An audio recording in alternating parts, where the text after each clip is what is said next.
The champagne glass shattered against the marble floor, crystal shards exploding across Zara Adeyemi's worn work shoes. 500 pairs of eyes turned toward her as Korea's most celebrated heiress, Min-ah, stood with champagne dripping from her $10,000 gown, her face twisted in manufactured outrage. "You clumsy fool!"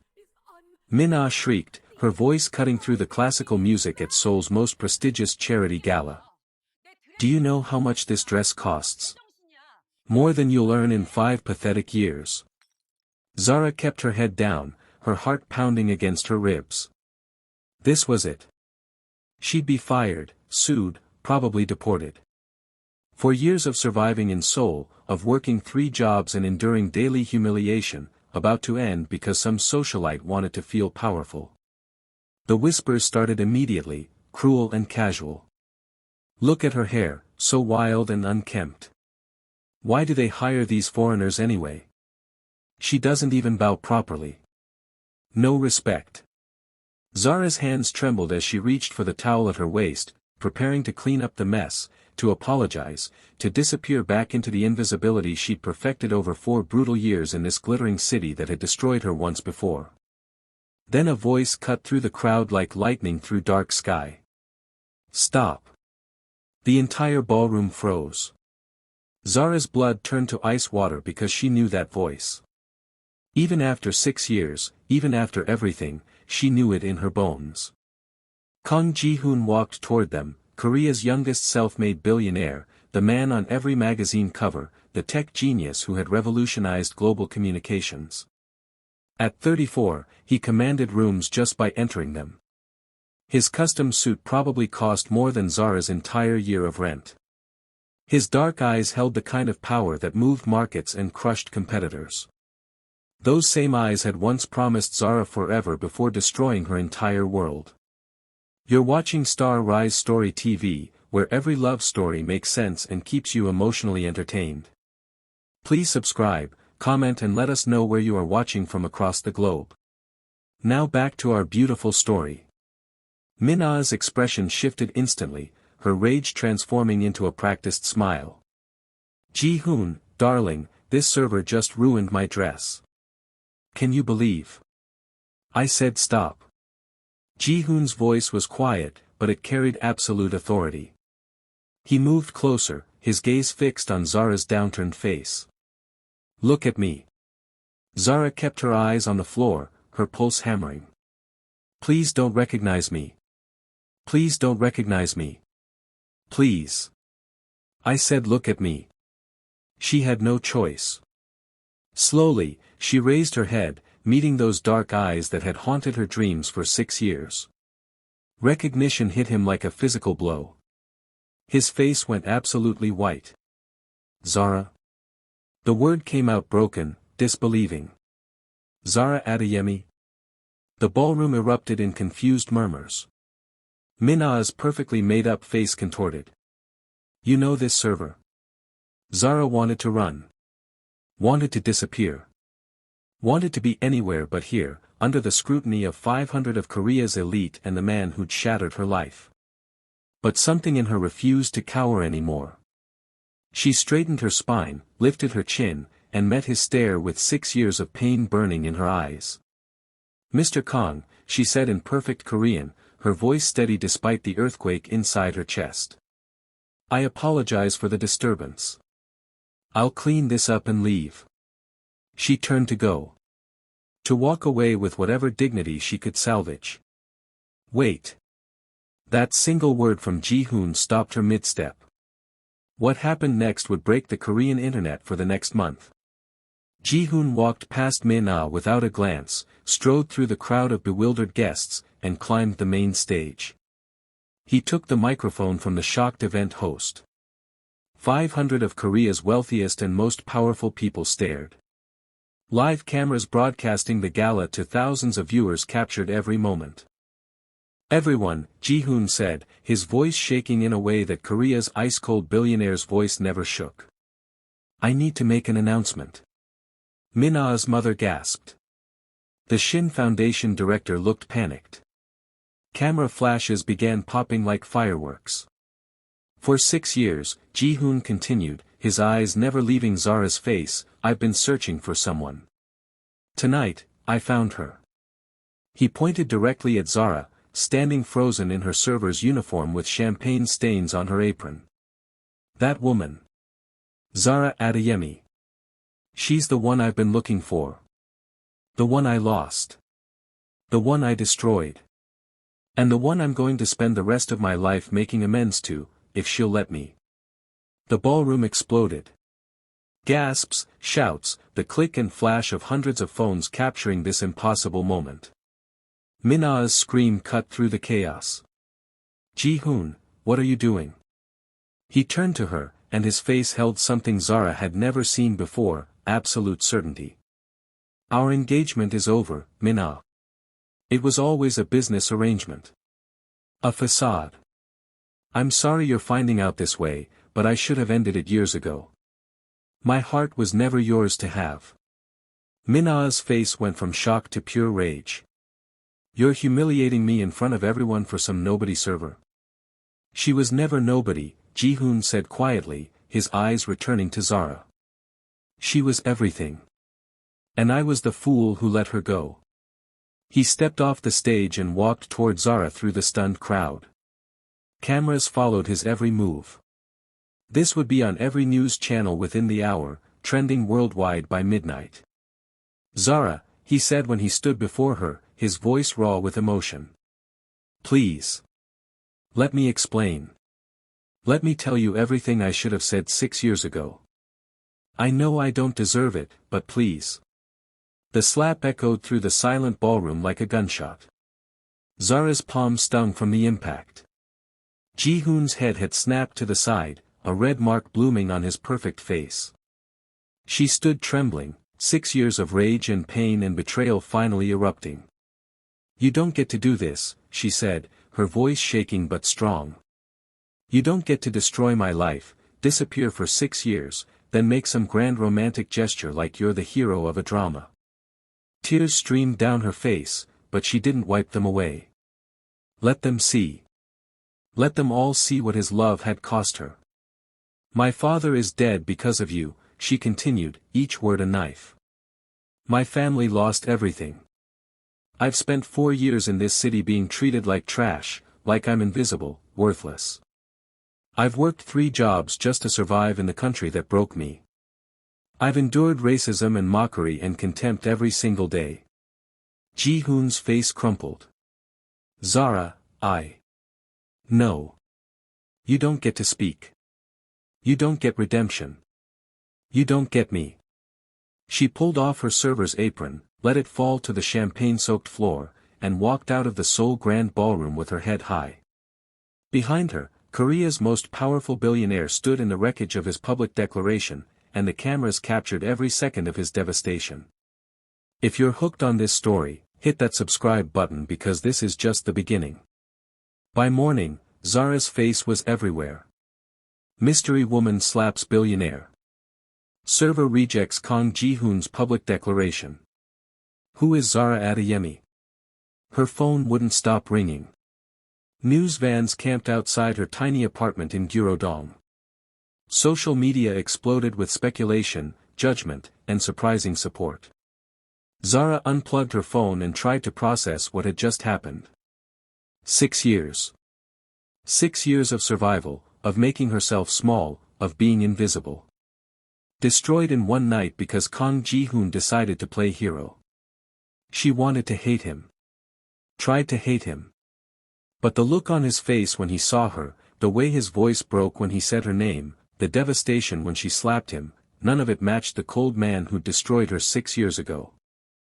3 days after the gala, a package arrived. No return address. Inside was a USB drive and a note in handwriting she'd once known better than her own. "This is everything I should have shown you 6 years ago. Everything I was too weak to fight. You deserve the truth, even if you never forgive me. Ji-hoon." Zara held the USB drive like it might explode. She should throw it away. Should delete whatever self-serving explanations he'd recorded. Should protect herself from being hurt again. Instead, she plugged it into her laptop. The first file was a video dated 6 years ago, 3 days after Ji-hoon had ended everything. The timestamp read 2 in the morning. On screen, a younger Ji-hoon sat in what looked like his father's office, his face wrecked with tears. "Father, please," he begged someone off camera. "You promised if I ended it, you'd leave her family alone. You promised." "I promised nothing." Chairman Kang's voice was ice cold. "I said I might consider it. I've reconsidered. Ambassador Adeyemi's company is finished. All contracts cancelled. All partnerships dissolved. Consider it a lesson, Ji-hoon. This is what happens when you defy me. But I did what you wanted. I sent her away. I broke her heart like you demanded. Yes. And now you'll watch what happens to people who make you weak. Love is a disease, son. I'm curing you of it." Young Ji-hoon collapsed, sobbing. "She'll hate me. She'll think I betrayed her. Good. Better she hates you than you destroy everything I've built for some foreign girl." The video ended. Zara sat frozen, her mind reeling. He hadn't betrayed her to save himself. He betrayed her to try to save her family, and his father had destroyed them anyway. The next files came in rapid succession, each one a hammer blow to everything she thought she knew. Legal documents showing Ji-hoon had secretly paid all of her father's medical bills before he died. Bank transfers proving he'd been sending money anonymously to her mother every month for 6 years. Emails showing he'd hired investigators to track Zara's well-being, first in Lagos, then when she returned to Seoul. Business records documenting how Ji-hoon had systematically sabotaged his own father's company from the inside, leaking information that led to Chairman Kang's forced retirement 3 years ago. And then there were the letters. Thousands of them. One for every single day they'd been apart. Day 1, "You're on a plane back to Lagos right now. I'm in my apartment surrounded by everything that reminds me of you. I made the wrong choice. I should have fought harder. I'll spend the rest of my life regretting today. Day 347, "I found out your father is sick.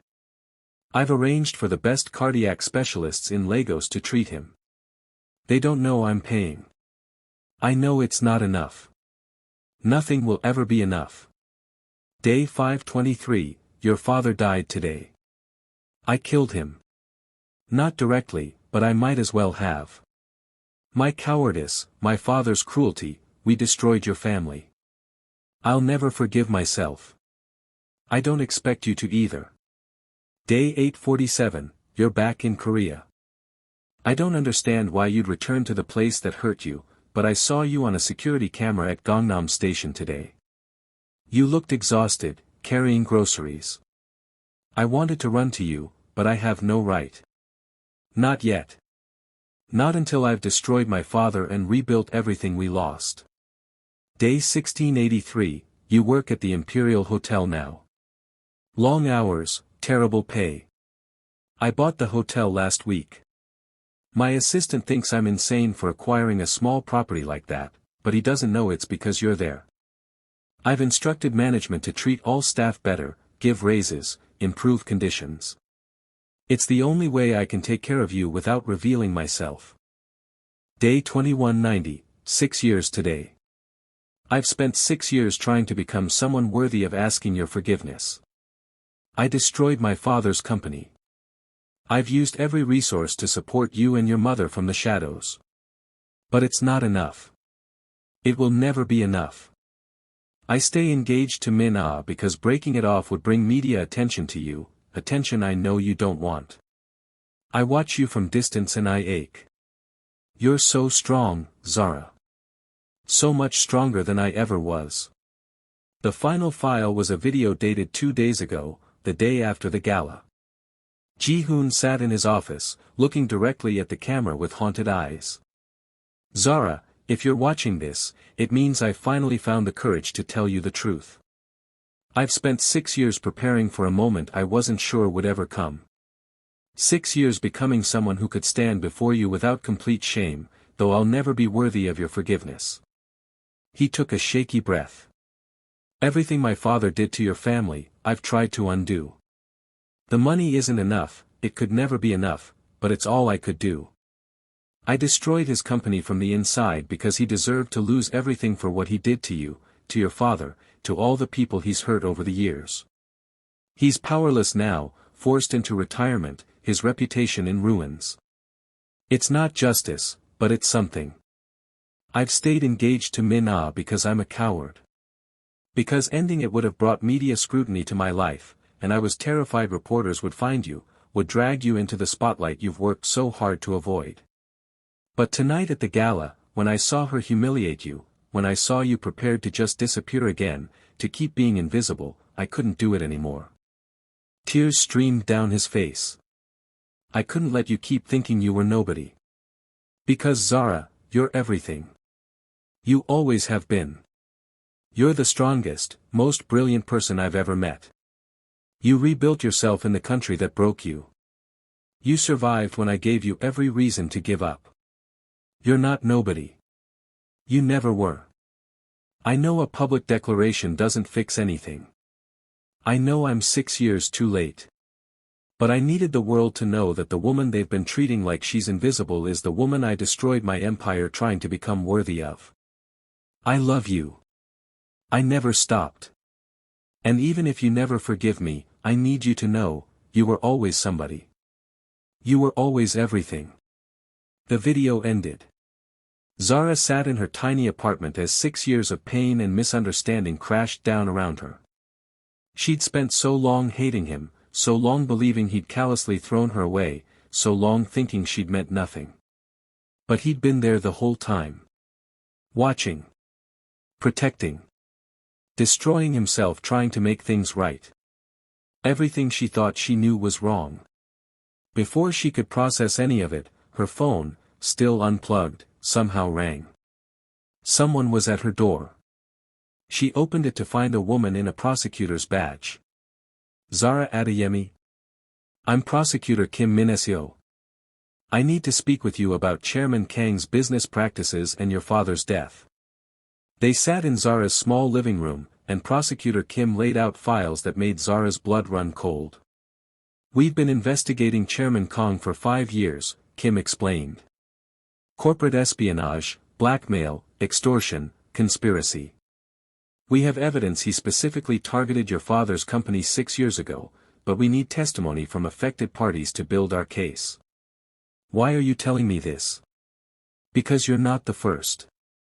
Kim showed Zara photographs of other women, a Japanese artist, a Chinese-American journalist, a Thai activist. Every time Ji-hoon got close to someone his father didn't approve of, Chairman Kang eliminated them. Destroyed their families. Threatened their lives. He's been terrorizing his own son for decades. Zara felt sick. What happened to these women? One's family went bankrupt and fled to Osaka. One had a mysterious car accident, she survived but left Korea immediately. One disappeared entirely. Chairman Kang has left a trail of destroyed lives across Asia, and Ji-hoon has spent the last 6 years gathering evidence to bring him down. Does Ji-hoon know you're here? No. He doesn't know I'm approaching you. But Ms. Adeyemi, there's something else you need to know about your father's death. Kim pulled out a medical report. Your father's heart attack wasn't natural. Chairman Kang had someone poison him for over 3 months. Small doses of cardiac destabilizers. Untraceable at the time, but medical technology has advanced. We can prove it now. The room spun. My father was murdered. Yes. And we need your help to make sure Chairman Kang pays for it. Will you testify? Drop a like and subscribe if this story is keeping you on the edge of your seat, because it's about to get even more intense. 2 weeks later, Zara stood outside Chairman Kang's estate in Gangnam. He'd agreed to meet her, probably curious about what the woman who'd rejected his son on live television could possibly want. A butler led her to a study that reeked of old money and older cruelty. Chairman Kang sat behind an enormous desk like a king on a throne, looking at Zara with the same contempt he'd shown 6 years ago. The Nigerian girl, he said, his voice dripping disdain. I thought you had crawled back to your country by now. Zara sat down uninvited, her wire recording every word. You killed my father. He didn't even blink. I removed an obstacle. Your family's company was poorly managed anyway. I did the business world a favor. Why? Why destroy so many lives just to control your son? Chairman Kong leaned back, actually smiling. Because Ji-hoon is weak. Just like his mother was. Love makes people vulnerable, stupid, easy to manipulate. I built this empire by cutting out weakness wherever I found it. Every time my son tried to love someone, I showed him the cost. I taught him that caring about people makes you powerless. You're a monster. I'm a visionary. And you were just another lesson. He studied her with cold amusement. Though I admit, you're the only one stubborn enough to come back to Korea. That takes either courage or stupidity. I haven't decided which. I came back because I refuse to let you win. I refuse to let this city break me. How noble. What do you want, Ms. Adeyemi? Money to finally leave? I can write you a check right now. No, Zara said. I wanted to hear you confess. His expression changed as sirens wailed outside. Prosecutor Kim entered with 6 police officers. Chairman Kong, you're under arrest for conspiracy to commit murder, corporate espionage, blackmail, extortion, and fraud. As they handcuffed him, Chairman Kong looked at Zara with pure hatred. You think you've won? I've already destroyed Ji-hoon from the inside. He'll never forgive himself for what happened to you. I've won even from a prison cell. No, Zara said quietly. You've lost. Because unlike you, I understand what real strength is. It's not control or fear or power. It's love. And love survives even your cruelty. The trial lasted 3 months and dominated Korean headlines. Ji-hoon testified against his own father, detailing decades of abuse, manipulation, and criminal activity. 5 other families came forward with their stories of how Chairman Kong had destroyed them. Throughout it all, Zara watched from the gallery. She and Ji-hoon never spoke, but their eyes met across the courtroom every day. She saw his pain, his guilt, his desperate hope that somehow, someday, she might forgive him. When the guilty verdict came down, life in prison, Ji-hoon stood alone at the defense table, his father being led away in handcuffs, and looked completely lost. After the trial, Zara flew home to Lagos. She needed time away from Seoul, from the media circus, from the complicated mess of emotions surrounding Ji-hoon. Her mother's home was peaceful, restored with the restitution money from the trial. That boy calls me every week, her mother said one evening as they sat on the veranda watching the Lagos sunset. Ji-hoon. He asks if you're okay, if you need anything, if he's allowed to hope. Mama. I know he hurt you, baby. I know his father killed your papa. Her mother's eyes filled with tears. But he spent 6 years trying to make it right. He destroyed his own father to get us justice. When does the punishment end? Zara didn't have an answer. That night, there was a knock on the gate. Zara opened it to find Ji-hoon standing there, looking exhausted and thin, like he'd been barely sleeping or eating for months. He'd flown 14 hours from Seoul to Lagos. I'm sorry, he said immediately, not even trying to come inside. I should have asked permission before coming. I'll leave right now if you want. But I needed to tell you something in person, and I was afraid if I called, you wouldn't answer. What is it? I'm done with Park Industries. I've sold my shares, liquidated my position, stepped down as CEO. I've taken everything and established the Adeyemi Foundation in your father's name. It funds African entrepreneurs building tech bridges between continents. The dream you told me about years ago, the vision you had, it's real now. Tears blurred Zara's vision. I'm not telling you this to win you back, Ji-hoon continued quickly. I'm telling you because it's yours. You're listed as the founding director if you want it. If you don't want anything to do with it, the board will run it and I'll never bother you again. But your father's vision, your vision, it deserves to exist in this world. Even if I don't deserve to be part of it. He handed her a folder of documents and turned to leave. Ji-hoon, wait. He stopped but didn't turn around, his shoulders tense with hope and fear. 6 years ago, you made an impossible choice, Zara said slowly. You tried to save me and it went horribly wrong. Then you spent 6 years trying to fix it. I should have fought harder from the beginning. Should have stood up to him immediately. Should have. Should have what? Gotten both of us killed. Gotten my whole family killed. Zara walked toward him. Your father was a monster, Ji-hoon. We were young and he had all the power. You did what you thought would protect me. He finally turned, his eyes red-rimmed. But it didn't protect you. It destroyed you. Yes. And I spent 6 years hating you for it. Then I spent 3 months learning the truth. And now I'm tired. I'm so tired of carrying this pain. Zara. I read every letter. All 2,190 of them. His breath caught. You didn't have to do that. Day 1683 was my favorite, she said softly. The one where you bought an entire hotel just to make sure I had better working conditions. A broken laugh escaped him. That was insane. I'm sorry, it was creepy Anne. Emotions flew immediately between them, she kissed him. It was really intense.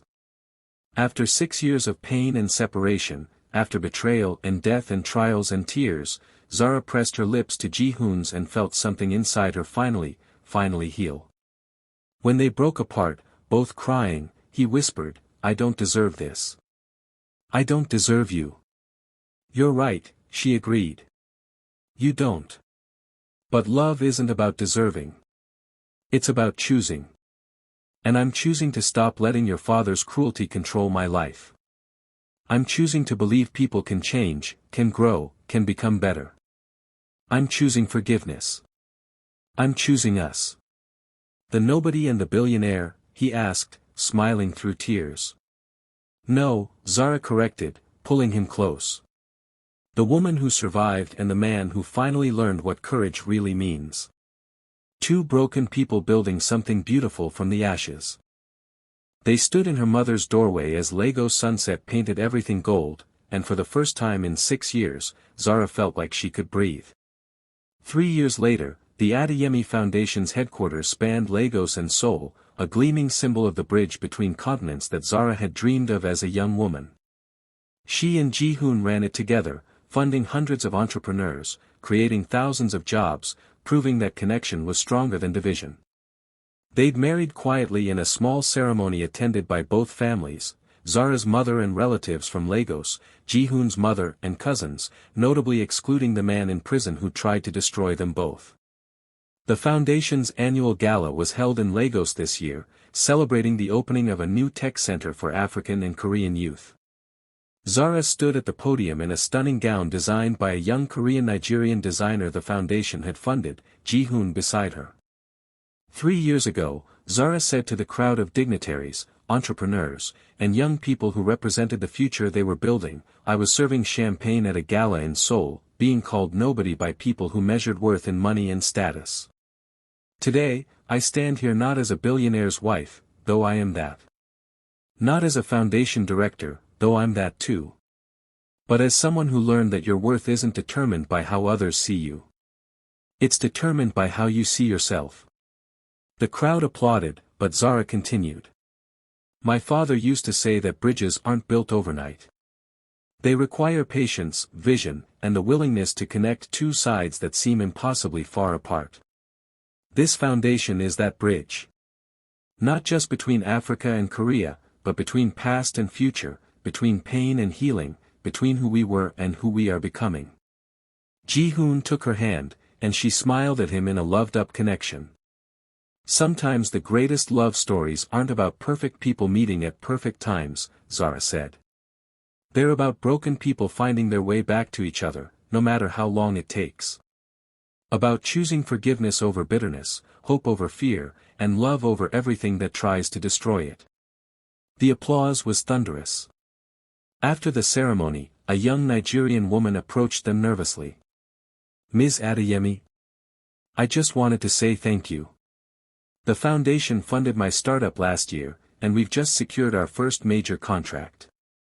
If it weren't for you, I'd still be struggling to get anyone to take me seriously." Zara hugged her. "You did this yourself. We just opened the door. You walked through it." As the young woman left, glowing with pride, Ji-hoon wrapped his arm around Zara's waist. "You know what I was thinking," he murmured. "What?" "Years ago, I threw away the best thing in my life because I was afraid. Today, watching you change people's lives, seeing everything you've built, I'm just grateful you gave me the chance to be part of it again." "We built it together," Zara corrected. "No. You built yourself back up alone. I just got lucky enough that you let me help with the next part." They stood on the balcony overlooking Lagos, the city lights spreading out like stars, and Zara thought about the girl she had been, broken, angry, determined to survive. And the woman she had become, healed, powerful, determined to thrive. "Thank you," she whispered. "For what?" "For being brave enough to tell the truth. For spending 6 years becoming someone worthy of a second chance. For loving me enough to let me hate you until I was ready not to."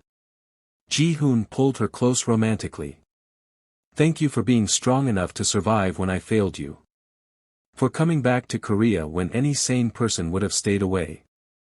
For teaching me that real courage isn't about power or control, it's about vulnerability and truth." They kissed as Lagos breathed around them, a city of survivors and dreamers, and somewhere in the gala below, young entrepreneurs plotted futures that would change the world. Nobody who saw them would ever call Zara Adeyemi a nobody again. But more importantly, she would never call herself that either. If this story touched your heart, hit that subscribe button and drop a comment telling me what part affected you most. Share this with someone who needs to hear that they're not nobody, they're everything. And remember, the greatest love stories aren't about finding the perfect person. They're about broken people choosing each other, over and over again, until the broken pieces form something even more beautiful than what was there before.